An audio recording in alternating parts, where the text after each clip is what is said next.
Olá, meus irmãos, a paz do Senhor, tudo bem? Bom dia a todos.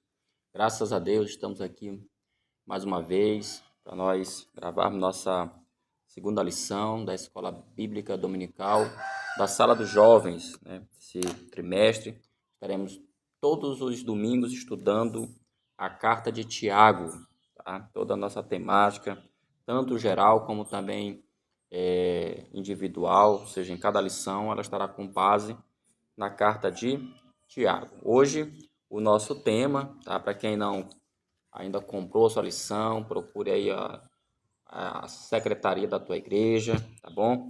Procure a livraria da tua cidade e compre a sua lição. Hoje o nosso tema é autenticidade em meio às provas e tentações. Vamos estudar hoje sobre tentações, né? Com base no livro de Tiago. Lembrando sempre que Tiago, como falei na aula passada, é um livro bastante prático, logo ele não é um livro que demanda dificuldades em a gente entender o seu conteúdo, tá? Porque, de fato, existem livros na Bíblia que são bastante complexos, são mais difíceis de entendimento, mas não é o caso de Tiago, ok? Então, nosso tema é autenticidade em meio às provas e tentações, mas antes de mais nada, sempre gosto de pedir a sua ajuda, seu apoio, a você que tem nos acompanhado, sempre nos ajude aí curtindo, compartilhando esse vídeo, repassando para outros professores, jovens, pessoas que são da área, tá bom? E você também que nos assiste a primeira vez, você possa aí se inscrever no nosso canal, nos dando esse apoio também, divulgando, nos ajudando, na verdade, nos ajudando a divulgar melhor esse trabalho.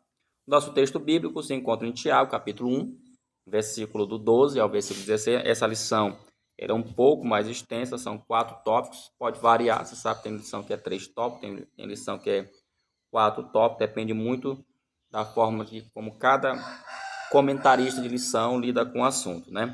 Então, Tiago, capítulo 1, versículo 12 ao versículo 16, é o nosso texto bíblico, que diz as seguintes palavras: Bem-aventurado o varão que sofre a tentação, porque quando for provado, receberá a coroa da vida, a qual o Senhor tem prometido aos que o amam.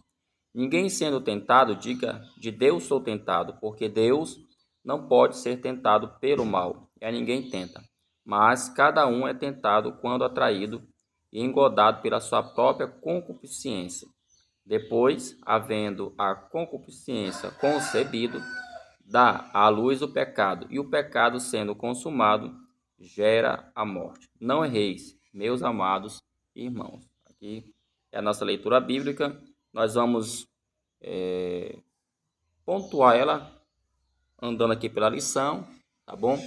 E aí, à medida que a gente for andando aqui, a gente vai citando aqui os textos bíblicos. Tá? A nossa introdução, basicamente, ela vai tratar sobre o assunto e mostrando também que há uma grande diferença entre a palavra tentação e provação. No caso aqui de Tiago, né? Porque a gente vai observar que Tiago usa a palavra tentação no versículos 12, tá bom? Mas também ele vai usar essa palavra tentação também no versículo 13, né? Porque no versículo 12 a gente percebe pelo próprio contexto da palavra que há uma diferença, né? Então eu acredito que é importante você começar em sala de aula perguntando para os seus alunos se eles sabem a diferença entre a palavra tentação do versículo 12 e tentação do versículo 13, que são duas coisas bem distintas. E aqui mesmo Tiago, logo de cara, observa que o autor ele desconstrói uma teologia que existe, que advoga a ideia de que Deus ele é o autor do mal. Esse é um assunto extremamente delicado, é um assunto polêmico, porque há muitas questões na vida que acontece e as pessoas pensam, quem foi que originou tudo isso? Quem é a fonte? De onde vem o mal? A gente, quando estuda, principalmente na teologia sistemática, temas como a questão da queda dos anjos, é natural que venha a pergunta, de onde que veio o mal? Muitos vão dizer, não, o mal foi criado pelo diabo, né? E aí tem um teólogo, um dos grandes da igreja cristã, chamado Santo Agostinho, que escreveu um livro chamado Livre-Arbítrio. E nesse livro ele vai discursar sobre esse assunto. mostrando que o mal, na verdade, ele não foi criado, ele não é uma coisa que é criada. Diferentemente do bem, né? O bem, ele tem uma origem, o bem, a origem dele é o próprio Deus, diferentemente do mal. O mal ele não tem uma origem. Então, por isso que tem uma frase muito conhecida, que a gente cita muito, que foi, claro, desenvolvido por esse teólogo, Santo Agostinho, ou Agostinho de Hipona. Ele diz: o mal, ele não existe. É como se, por exemplo, eu dissesse assim: as trevas, elas só podem existir onde não há luz. Então, quando a luz chega, não há trevas. Mas esse é um assunto bem polêmico, mas o texto de Tiago, a compreensão do autor deixa muito bem claro que Deus não pode ser o autor do mal. A gente vai já chegar lá nessa questão aqui, tá? O primeiro tópico da lição fala a força produzida pelas tentações, tá? O que são tentações, mesmo? O que é tentação? Todo mundo sabe, eu acredito que todo mundo conhece o que é uma tentação. Ele vai citar aqui que existem duas palavras, tanto no hebraico como no grego. A palavra hebraica é nissi e a palavra grega ekpeirazo. E ambos significam provação ou teste. Observe bem. Essa palavra tentação nem sempre na Bíblia, é bom que você, professor, atente para isso. Nem sempre na Bíblia a palavra tentação ela tem esse tom negativo. Então, tudo vai depender muito do contexto em que a palavra está inserida. É aquilo que eu sempre digo, sempre estou repetindo aqui nos vídeos que a gente grava. Quando a gente vai fazer a pesquisa de uma palavra da Bíblia, seja lá no hebraico, seja lá no grego, não basta só a gente saber o significado da palavra. É preciso você contextualizar aquela palavra, porque se você não fizer isso, você pode correr o risco de dar um significado, ainda que, digamos, teoricamente esteja correto, mas o contexto em que a palavra está inserida está errado. Quer ver um exemplo? Nós temos o exemplo das testemunhas de Jeová. Elas usam muito lá em Gênesis, capítulo 1, a expressão Espírito de Deus. Quando eles vão traduzir lá no hebraico, eles pegam lá o significado dessa palavra Espírito, lá que no hebraico lá é Ruach, né? Ruach. Essa palavra ela tem N significados, né? Ruach pode significar fôlego, Ruach pode significar vento, Ruach pode significar energia, Ruach pode significar hálito. Então, o que eles fazem? Eles pegam um desses significados, principalmente a expressão força ou vento, e colocam na Bíblia, que é a tradução que eles usam. Eles têm uma própria tradução lá, a Testemunha de Jeová. Então, como é que nas nossas Bíblias está traduzido? O Espírito de Deus pairava sobre as águas. Já na Bíblia dele não, está traduzido da seguinte forma: a força de Deus ou a energia de Deus pairava sobre as águas. Isso por quê? Porque essa tradução ela está carregada de conceito teológico. Qual é a ideia que os testemunhos de Jeová querem passar ali com esse tipo de tradução? É que o Espírito Santo ele não é uma pessoa, o Espírito Santo ele não é Deus. O Espírito ali, na verdade, é apenas uma energia, apenas uma força de Deus agindo sobre a criação. Por isso que eu chamo a atenção. De fato, quando a gente vai estudar o significado de uma palavra, tá? A gente não pode isolar esse significado e jogar assim de qualquer forma. A gente tem que saber o significado, porém nós temos que também contextualizar. Isso aqui é uma coisa básica. Quem lida com exegese, quem lida muito com essa questão de interpretação, principalmente quem lida com interpretação, tá? Ele vai entender isso. E até, meus irmãos, no dia a dia, isso é fato. Numa conversa, hoje nós temos a internet, por exemplo, essa questão de vídeo, recorte de vídeo, pedaço de vídeo, isso é muito perigoso, porque às vezes ali é colocado um pedaço de uma fala, mas que ela, por estar fora do contexto em que foi gerado esse vídeo, isso pode criar uma visão, pode criar conceito, perspectivas diferentes. Então, mas o que significa a palavra nissi e a palavra ekpeirazo? Ele fala que ambas significam provação ou teste, tá? Então, que aqui é tentação, tanto no Antigo como no Novo Testamento, de acordo com suas palavras no seu original, tanto no hebraico como no grego, significa teste ou provação. Então, independentemente, se Deus provar o homem, se Deus tentar um homem, vou colocar assim para ficar mais claro, se Deus tentar um homem, é no sentido de testar, é no sentido de prová-lo. Se a carne, entendeu? tentar o homem no sentido também de testar a fidelidade dele, mas o objetivo maior é de destruição. Enquanto que na visão divina, a tentação, que significa, na verdade, provação ou teste, como algumas traduções da Bíblia traz, tem um sentido positivo, como ele fala aqui na lição, de trazer maturidade, de trazer até mesmo de purificar, como ele vai colocar aqui, purificar, amadurecer mais a pessoa, é um sentido mais positivo. A tentação do ponto de vista da carne e do ponto de vista do diabo, porque as duas fontes da tentação é tanto a carne e o diabo. Isso é muito importante você frisar isso em sala de aula, que a fonte da tentação, ela pode ser de Deus, sendo que a gente vai explicar que não tem o mesmo sentido da carne e do diabo. Ela pode ser uma fonte da nossa própria carne, nossa natureza caída, é claro, e claro, a fonte também pode originar-se também do diabo, né? Ele fala aqui em Tiago, né, ele distingue claramente as origens e propósitos dessa tentação. Versículo 3 da carta, deixa eu pegar aqui, porque a lição não colocou todo o capítulo, né? Tiago, capítulo 1, versículo 3. Tá? Ele diz, sabendo que a prova da vossa fé produz a paciência. Veja, a minha tradução aqui, ela não está usando a palavra tentação, ela está usando a palavra prova. Mas se eu pegar esse texto aqui no grego, ele vai estar lá, a ideia de tentação. Então, sabendo que a prova da vossa fé produz a paciência. Na tua Bíblia está escrito assim, sabendo que a tentação da vossa fé produz paciência. Não está errado, tá? Porque a palavra tentação, como já foi falado aqui, ela significa tanto prova como também teste. Aí o versículo 4 fala, tenha, porém, a paciência, a sua obra perfeita, para que sejais perfeitos e completos, sem faltar em coisa alguma. Então está muito claro aqui que essa tentação aqui, do versículo 3 e do versículo 4, ela, como eu posso dizer, ela não tem um conceito do ponto de vista moral. A tentação aqui não é moral. Ou seja, Deus nunca vai colocar um mal moral na tua vida, na minha vida, na nossa vida. Por exemplo, se Deus ele prega, se ele manda na sua palavra, que Tiago vai falar sobre isso, Pedro, enfim, a Bíblia toda fala sobre isso.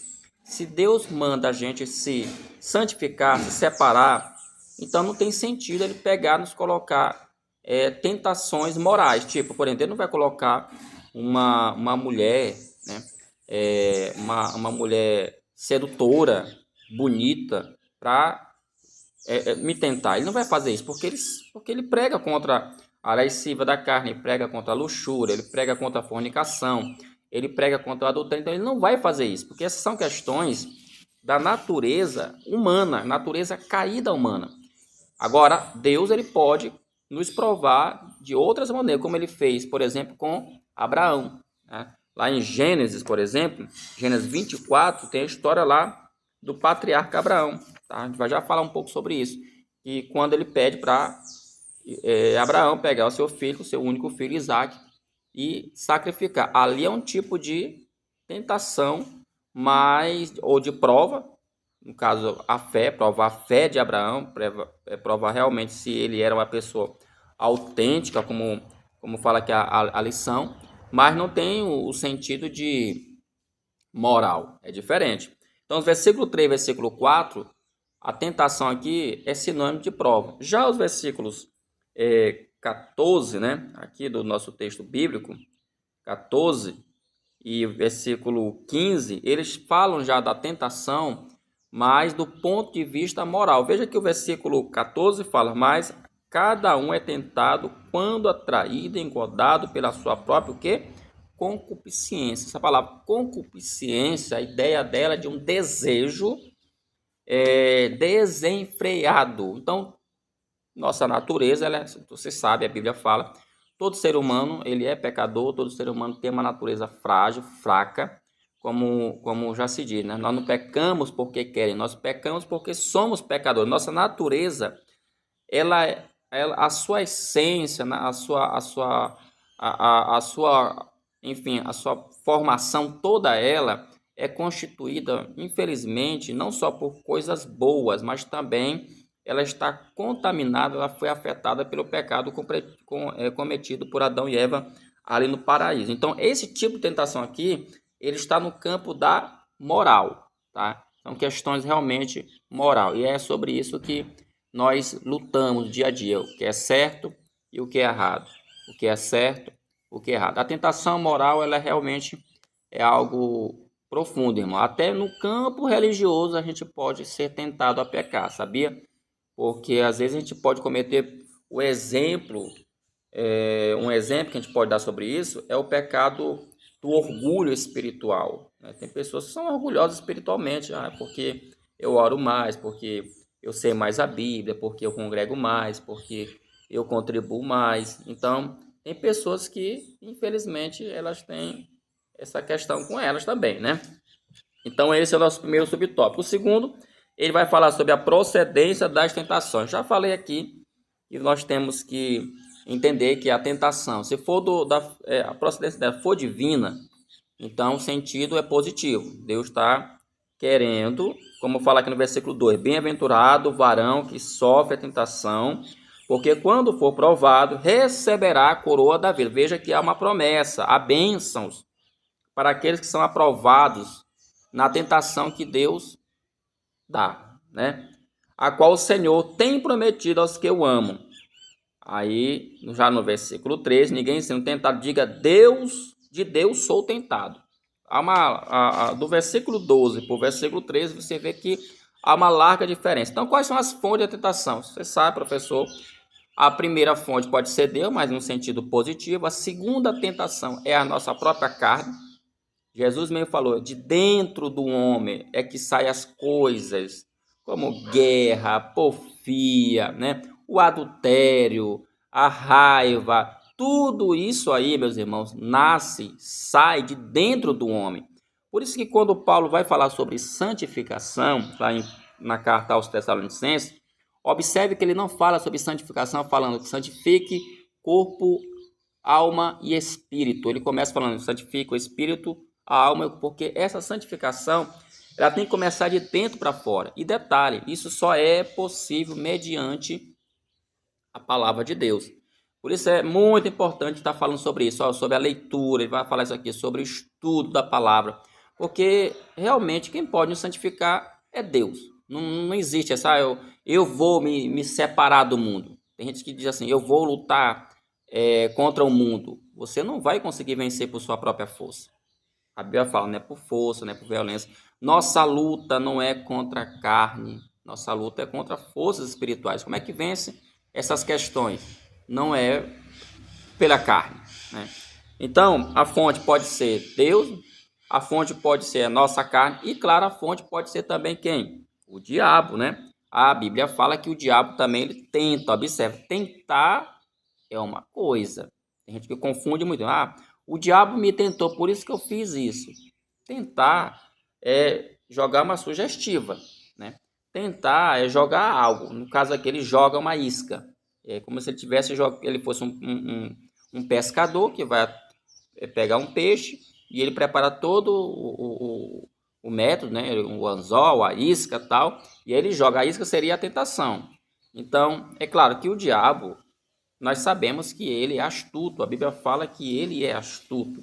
A Bíblia fala que o diabo ele tem capacidade, irmão, de se transformar em um anjo de luz. Ele nunca vai aparecer para nós de uma maneira agressiva, feia, uma imagem feia. Não, sempre o diabo ele é aparência, né? Calmo, bondoso. Então, o diabo tem isso. Por isso que eu falo, o diabo, ele não vai pegar a tua mão para fazer, mas ele sabe como fazer você pegar a sua mão e usar para fazer o mal. Então, o orgulho, por exemplo, o orgulho, o C.S. Lewis, né, tem um livro Cartas ao Diabo, né? Cartas do Diabo ao seu aprendiz, é mais ou menos assim o tema desse livro, de C.S. Lewis. Ele tem um capítulo que ele fala sobre a questão do orgulho espiritual. Então, lá o diabo mais velho está aconselhando um diabo mais novo, um demônio mais novo, como é que ele deve proceder para derrubar aquele novo convertido. E como é que ele fala lá? Isso, olha, só parafraseando aqui. ele fala, coloca nele um sentimento de orgulho, ou seja, coloca nele, desperta nele o sentimento de que ele é melhor do que os outros dentro da igreja. Ou seja, que quando ele chegar na igreja, que ele olhar aquele irmão, aquela irmã, faz ele ter a lembrança dos pecados, dos erros dele que ele comete lá fora, né? Lá na sociedade. E dentro da igreja ele aparenta ser um religioso, mas lá fora ele é, na verdade, um verdadeiro pecador. Então, ele vai colocando isso para que ele possa se orgulhar, dizer assim, eu sou melhor, né? Eu não falo isso, eu não pego nisso, eu não ajo dessa forma, então eu sou um crente melhor. Ou seja, quando o crente começa a andar por esse caminho, naturalmente já está caindo na tentação. Ou seja, o orgulho começa a tomar conta do seu coração. Então, irmãos, é um negócio muito sério. O diabo, ele é esperto. O diabo é esperto. Por isso é que a gente precisa ter realmente muito cuidado, viver uma vida realmente de oração. Não é fácil, essa batalha realmente, só as misericórdias do Senhor realmente pode nos ajudar. Só Deus pode nos ajudar, porque tentar lutar contra o diabo com nossa própria força é derrota na certa. E até mesmo a carne, tentar vencer a carne com nossa própria força é derrota na certa, ok? E por último, qual é o papel do inimigo? Qual é o papel do inimigo? Destruir, né? O papel do inimigo é levar a pessoa à queda, né? Ele fala que embora as tentações procedam de nossos próprios desejos e de Satanás, Satanás sabe como explorar essas fraquezas, como já falei. O diabo, ele é esperto, ele sonda. A Bíblia fala que ele é um leão que está ao nosso derredor, não está ao nosso redor, mas está ao nosso derredor, esperando o momento certo para ser vitorioso, digamos assim, mas ele não terá esse nome de Jesus. Segundo tópico, fala as provações e seu propósito. Primeiro subtópico, fala todos os filhos de Deus são provados. Então tem gente que prega por aí que a provação, tá, é algo demoníaca, que isso não é de Deus. Às vezes a pessoa está passando uma dificuldade financeira, às vezes a pessoa está passando uma dificuldade pessoal, então as pessoas classificam isso logo como se fosse do diabo. E a gente sabe que não é assim. Os filhos de Deus nós passamos por provações, porque tudo isso tem o quê? Um objetivo. Qual é o objetivo? É melhorar a nossa experiência com Deus, amadurecer, enfim, estar mais preparado. O exemplo clássico disso, todo mundo lembra, está aí na Bíblia, no Antigo Testamento, o livro de Jó. Você sabe que Jó não estava fazendo nada para ninguém, tá? Estava cultuando, estava sendo fiel, justo, temente, mas Deus permitiu o diabo, né, provar ele, tentar ele. E não foi fácil, tá? A gente fala assim, eu queria ser igual ao Jó. Mas já pensou tu receber a aprovação de Jó? Complicado, né? Então, meus irmãos, é bom que se diga isso, né? Eu até botei aqui. Tá. Aqui voltando aqui a questão de Abraão. A gente, quando fala de Abraão, lembra sempre a expressão: Abraão é o pai da fé. Mas para Abraão chegar a esse nível de fé, irmãos, ele tem toda uma trajetória. Foram várias provações, vários testes que ele enfrentou. Você pega desde a saída dele, da terra natal dele, até chegar ao Monte Moriá, quando ele é levado, né, por Deus ali para sacrificar o seu filho, há um processo, uma transformação muito grande na vida desse patriarca, tá? Então, para ele chegar a esse nível de pegar seu filho, que o que ele mais queria era ter um filho, né? Ele só tinha um filho, já era velho, já avançado em idade, e levar para sacrificar realmente, porque esse homem atingiu um grau de maturidade espiritual elevado. Então, por isso que um dos objetivos da provação que Deus dá a nós é trazer essa maturação, trazer esse amadurecimento para que a gente possa estar preparados para enfrentar determinadas coisas da vida. Segundo, a prova da fé. Tiago destaca que a prova da nossa fé produz paciência e perseverança, tá? A gente, infelizmente, devido a esse corre-corre da vida, ao sistema, você tem que estar o tempo todo matando um leão a cada dia, a gente acaba esquecendo de Deus, né? A gente fala muito sobre Deus, ora a Deus, lê a Bíblia, tudo, mas tem hora que a gente esquece de Deus, porque quem pode de fato nos ajudar, nos abençoar, quem pode de fato mudar toda a nossa trajetória, quem é?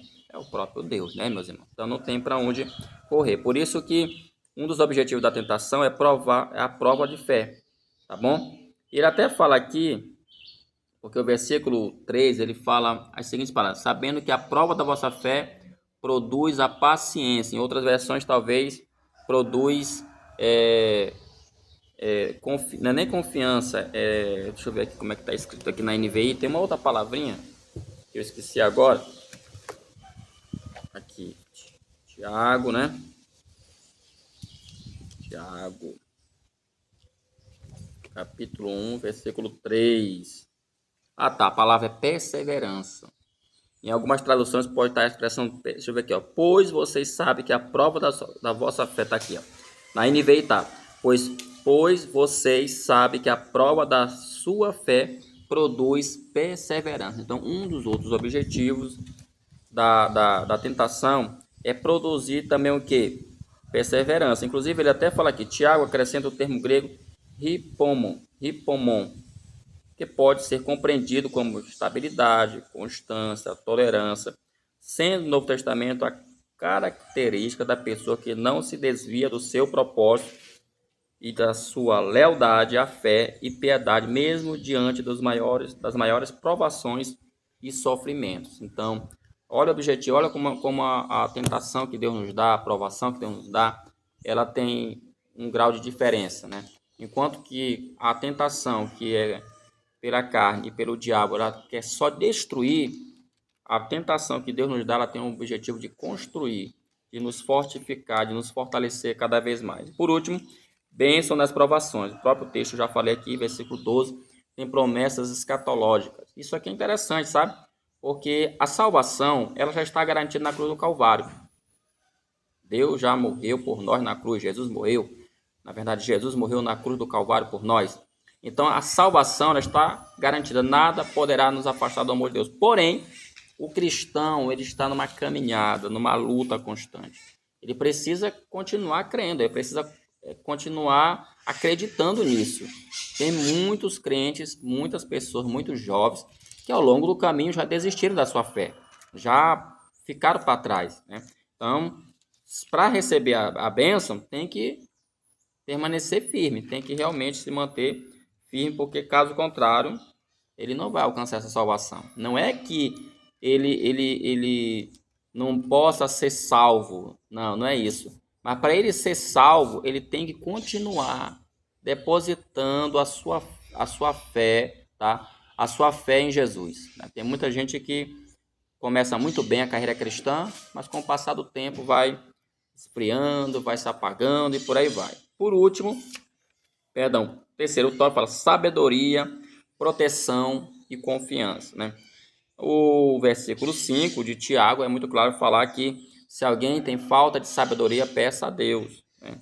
E a gente precisa, né? Porque como é que a gente vai vencer determinada situação sem a sabedoria de Deus? A lição do trimestre passado, no final de 2024, nós estudamos Provérbios.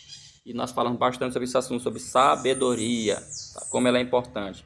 Ele fala aqui que essa sabedoria, ela pode ser adquirida através da leitura. Que leitura? De livros, mas claro, nem fala livros aqui, mas também eu acrescento, você pode adquirir sabedoria lendo sim, aprendendo também. Mas nesse caso aqui ele fala, é preciso ler a Bíblia, entendê-la e aplicá-la à nossa vida.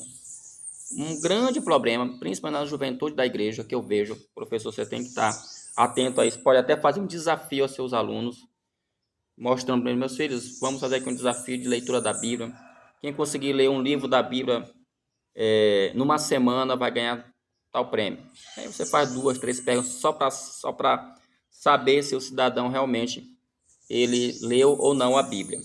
Mas uma outra coisa que chama a atenção, não só ler, mas é entender. Porque tem pessoas que lêem a Bíblia, mas não entendem a Bíblia. Então, não é só a pessoa dizer, eu li a Bíblia, eu memorizei o versículo bíblico. Isso é importante, mas precisa entender aquilo ali. E a terceira questão que ele coloca é a questão da aplicação, né? Porque não adianta a gente ter o conhecimento, entender aquilo ali e não aplicar. E essa aplicação ela tem que começar pelo próprio leitor, por nós mesmos. Porque caso contrário não faz nenhum sentido você ler a Bíblia e entender a Bíblia se você não aplicar no seu dia a dia. Segundo, proteção em meio à violência, né? Vivemos em um mundo marcado pela violência e conflito, por isso não são poucos as pessoas que desenvolve doenças emocionais. Em muitos lugares a vida está marcada pelo medo.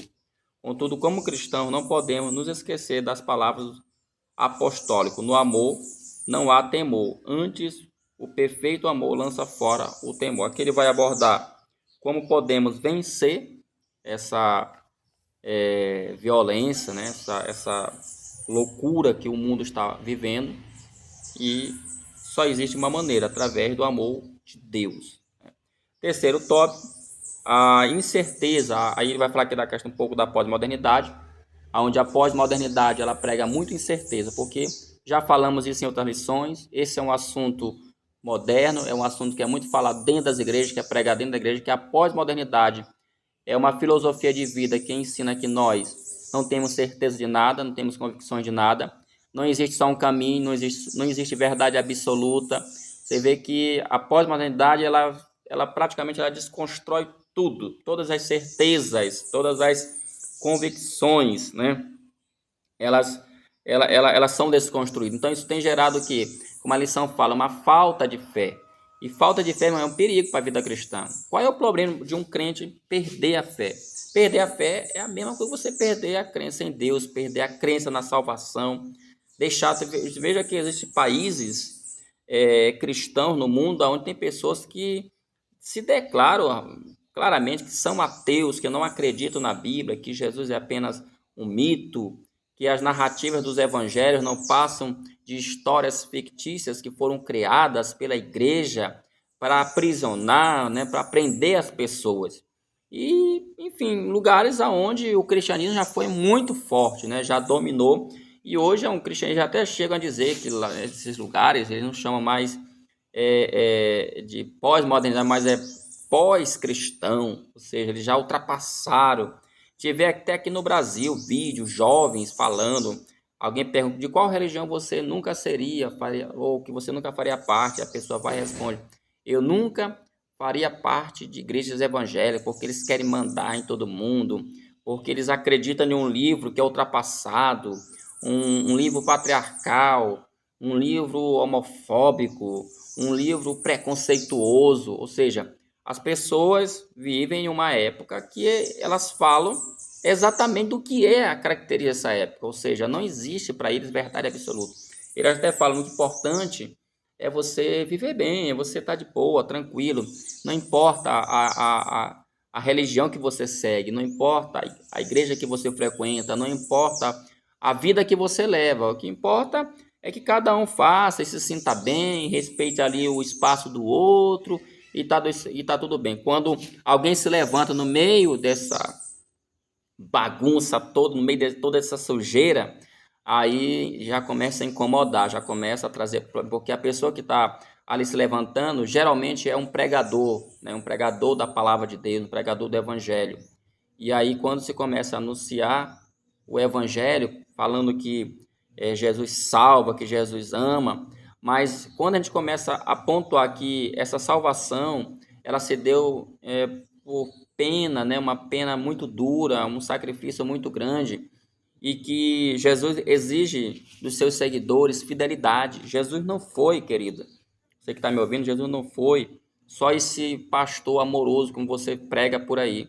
Se você ler bem direitinho os evangelhos, o problema é que as pessoas querem pegar recortes dos evangelhos, mas se você ler bem direitinho os evangelhos, você vai perceber que Jesus, em dado momento, ele foi realmente amoroso, ele teve compaixão, mas também teve hora que ele pegou pesado. Lembra do sermão, do grande sermão? Ele deu um sermão e falou, vocês me seguem porque eu estou para vocês comida. Tá? Vocês me seguem porque, tipo assim, vocês estão recebendo, estão me seguindo. Mas quando ele começou a falar, e até os discípulos falaram, mas que palavra dura, né? Que palavra difícil. E no final todo mundo foi embora, ficando ali só os discípulos. E ele ainda perguntou para ele, vocês não querem ir também? E aí Pedro toma a palavra e diz, não, Senhor, para onde nós iremos, se só tu tens as palavras da vida eterna. Mas aquilo que Pedro falou não foi uma convicção intelectual, porque o próprio texto fala que Jesus replicou, né? Disse o seguinte, não foi carne nem sangue que tu revelou, mas Deus te revelou isso. Ou seja, Se nós não tivermos, de fato, essa experiência também com Deus, só a questão intelectual, meus irmãos, ela não vai funcionar.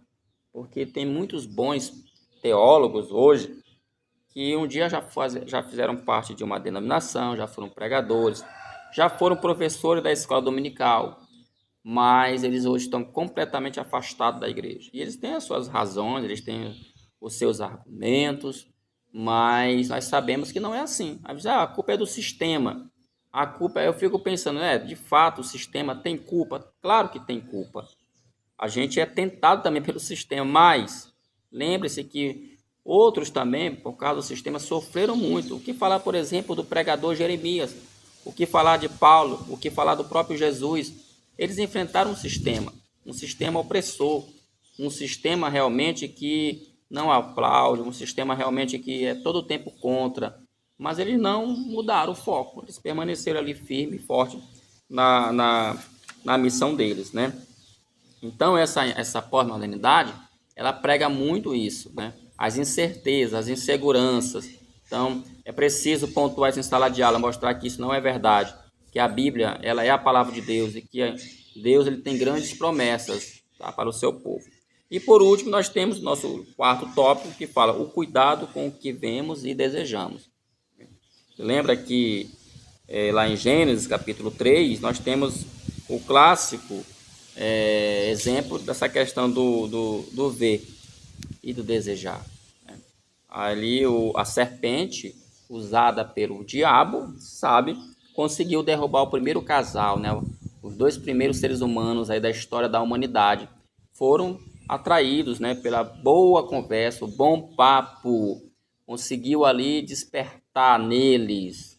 É interessante isso, alguém pode dizer, mas Silvio, eles não eram perfeitos, por isso que eu falo, essa questão da origem do mal, ela é bem complexa, mas a questão, irmãos, aqui é um pouco até filosófica o que eu vou falar aqui, ela não é que dentro deles residia o mal, mas dentro deles residiam sentimentos, como tem todo ser humano, sentimentos.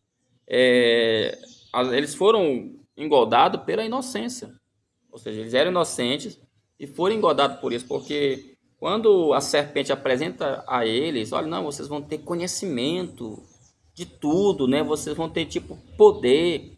Eles acharam uma vantagem. Eu não imaginavam, porque a tentação, meus irmãos, lembre-se, a tentação, ela no início do seu projeto, ela aparentemente, ela parece muito inocente. A gente nunca imagina, não, isso aqui realmente pode ser, né? Acho que não tem nada a ver, não. A gente vai ganhar, a gente vai crescer, a gente vai ter poder. É como alguém oferece, olha, se tu fizer isso bem aqui, ó, tu vai crescer na vida. Aí ele pensa, rapaz, é mesmo. Mas aí ele está caindo numa armadilha, numa tentação. E só o tempo, né, como foi o caso de Adão e Eva, só lá na frente é que ele vai perceber a besteira que fez.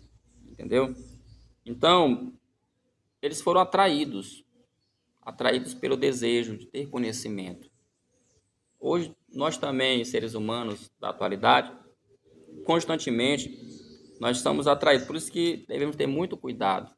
Tem gente que ele sonha, entendeu, em status, ter poder, ele sonha em galgar posição altas. Então, ele é atraído por isso. Mas ele pode ser tentado de uma forma que ele venha a pisar pessoas, maltratar pessoas, e ele dizer que é normal. Tem gente irmãos, a vida cristã, ela é tão assim complexa, a vida cristã, e é tão difícil, por isso que eu digo, sem a ajuda de Deus a gente não consegue. Tem que fala assim, por exemplo, eu sou líder, por exemplo, eu sou líder, e as pessoas, elas têm que realmente me servir. Elas têm que me servir porque eu sou o líder e o líder tem que ser servido. Entendeu? As pessoas têm que ver realmente, entendeu? A sua posição, ou seja, ela começa a colocar esse tipo de coisas e começa a ser tentado pelo ego. E ele começa a acreditar mesmo que ele é superior, que todo mundo tem que tomar bênção para ele, bater continência para ele, porque se não bater continência, se não tomar bênção, ele não autoriza alguma coisa, ele não te abençoa. ele não te dá algo. Então, isso é perigoso, isso é muito perigoso. A gente tem que realmente vigiar, tá? Porque a gente pode estar sendo atraído para um buraco, uma queda, que essa queda vai nos destruir completamente, tá bom? Segundo subtópico, desenvolvendo uma característica cristã. Ele fala assim, isso aqui me chamou muita atenção. Como você reage sob pressão? É fácil ser bondoso com o próximo quando tudo vai bem, mas e quando os outros nos tratam mal? Quando vem as tempestades, como reagimos? A forma como enfrentamos as situações adversas dizem muito a respeito da nossa fé. Isso aqui é muito difícil, irmão. Se for analisar bem, professor, isso aqui é difícil, porque todo dia a gente enfrenta isso bem aqui. Pessoas nos tratam mal, uma palavra atravessada, é uma situação no trânsito, é uma situação na escola, uma situação no trabalho, onde você percebe que do outro lado está uma pessoa que ela está totalmente errada, ela está totalmente, sabe, fora do compasso. Mas aí a lição é como é que eu vou reagir? Né? Como é que eu reajo? Como é que eu vou tratar uma pessoa que me xingou? Eu vou xingar ela de volta? É isso que a Bíblia ensina? Não é isso, a gente sabe que não é isso. As pessoas dizem, não, mas eu não sou besta. Né? Eu não sou besta, eu não sou obrigado a ficar ouvindo. Irmão, eu sei, e de fato a gente não é, né? Porque a gente é crente, que a gente é obrigado a ficar aguentando essas coisas. Só que o verdadeiro discípulo de Cristo, isso serve para mim também, o verdadeiro cristão, ele aprende com Jesus e ele aprende que a nossa missão é amar, é perdoar. A nossa arma é o amor de Deus que está arraigado em nossos corações. É isso que tem que chocar o mundo. É isso que tem que chocar as pessoas que não conhecem Deus. Elas têm que ver em nós essa diferença. E isso aqui é muito difícil, meus irmãos. Porque a gente, todo dia isso aqui acontece, de alguma forma, acontece direto ou indiretamente, isso aqui acontece em nossa vida. Aí entra, né, a questão da tentação, a concupiscência da carne. Lembra que lá em Gálatas fala que um dos frutos da carne é o que? A ira, a cólera, né? Então isso está lá no fruto da carne. Então quando a gente alguém falar, por exemplo, mal de nós, a gente já fica, né, ruinzinho. E por último não, o terceiro subtópico fala padrões modernos. Já falamos aqui, a pós-modernidade ela trabalha muito a ideia de que a gente não precisa, né, ter um padrão de vida santo, porque eu já falei isso agora há pouco, a santidade que é pregada hoje pelos pregadores, aí, pela igreja, ela incomoda esse padrão de vida errado, pecaminoso, entendeu? Aí é meio complicado, mas a gente tem que pregar. E por último, como o crente deve reagir às tentações, tá? Como é que ele deve reagir com resistência, buscando o auxílio divino. Como afirma Tiago, versículo 16. Muitos jovens nesse momento estão sendo tentados e infelizmente alguns vão acabar cedendo, mas outros vão resistir. Aí ele faz a pergunta: qual lado você deseja estar? É como eu falei, não é fácil, as tentações elas vêm, a gente cai, de fato, a gente às vezes acaba sucumbindo, mas como a lição também vai falar aqui nesse subtópico, o que nos resta é ir para os pés do Senhor, orar, pedir perdão a Deus, pedir a graça de Deus, visto que só Ele pode de fato nos ajudar. Não tem ninguém melhor que nos entenda do que o próprio Senhor Jesus. Também essa é a nossa lição, são boa prática, entendeu? Bem fácil, bem simples. Espero que você tenha aí uma boa aula nesse domingo e ficamos por aqui. Seja feita a vontade de Deus em nossas vidas. Até a próxima, se assim Deus quiser. Em nome de Jesus. Amém.